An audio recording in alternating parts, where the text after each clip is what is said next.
दिल्ली में तो हल्ला बोल और राजस्थान के युवाओं नेताओं में सुस्ती क्यों? रोहत, बेनीवाल, भाटिया आखिर कहाँ गायब है? जी हाँ, दिल्ली में सोनम वांगचुक का 26 दिनों से चल रहा अनशन भले ही मंत्रियों की मौजूदगी में खत्म हो गया हो, लेकिन सवाल वही का वही खड़ा है। क्या यह आंदोलन सच में अपनी मंजिल तक पहुंचा या फिर युवाओं को जो है सिर्फ एक आश्वासन थमा दिया गया?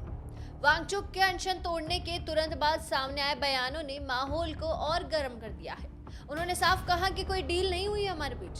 समर्थकों पर पुलिसिय कार्रवाई के डर से ये कदम उठाना पड़ा। अब दिल्ली की ये तपिश आपको मैं ये भी बता दूं कि सीधे जयपुर तक पहुंच चुकी है। जी हां, जयपुर के पत्रिका गेट पर युवाओं का धरना शुरू हो चुका है और माहौल जो है पूरी तरह गर्म हो चुका है। ये नजारा देखिए, इतनी भीड़ जो है पत्रिका गेट पर जुट गई है। लेकिन यहाँ एक बड़ा सवाल ये उठ रहा है कि जब दिल्ली में देश भर के युवा हक के लिए सड़कों पर उतर आए तो राजस्थान के तथाकथित युवा मसीहा अब तक खामोश क्यों है? खुद को युवाओं की आवाज बताने वाले रविंद्र सिंह भाटिया, आदिवासियों और युवाओं के मुद्दे उठाने वाले राजकुमार रोत और हमेशा आक्रामक रुख अपनाने वाले हनुमान बेनीवाल और विपक्ष की भूमिका निभा रही कांग्रेस आखिर कहाँ है? इतनी सुस्त क्यों नजर आ रही है?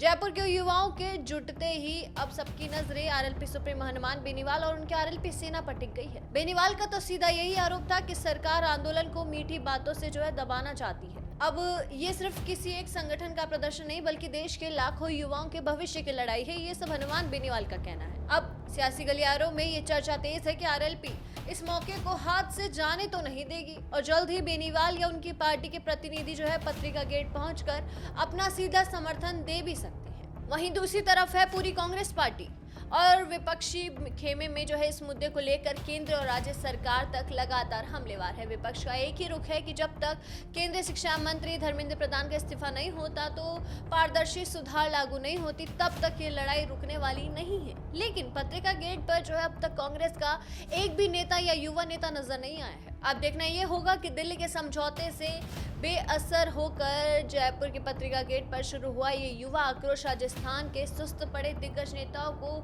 जगह पाएगा या ये लड़ाई युवाओं को अकेले ही लड़नी पड़ेगी। तो इस पूरे मुद्दे पर आपके क्या विचार हैं? क्या आपको लगता है आज के धरने में कोई तो युवा नेता, कोई तो कांग्रेस का या आरएलपी का या निर्दलीय विधायक ही हो, क्या वो शामिल होना चाहेंगे इस धरने में? तो अपनी राय हमें कमेंट बॉक्स में जरूर बताएं। ऐसी तमाम खबरें और अपडेट्स के लिए देखते रहिए भारत अवतार।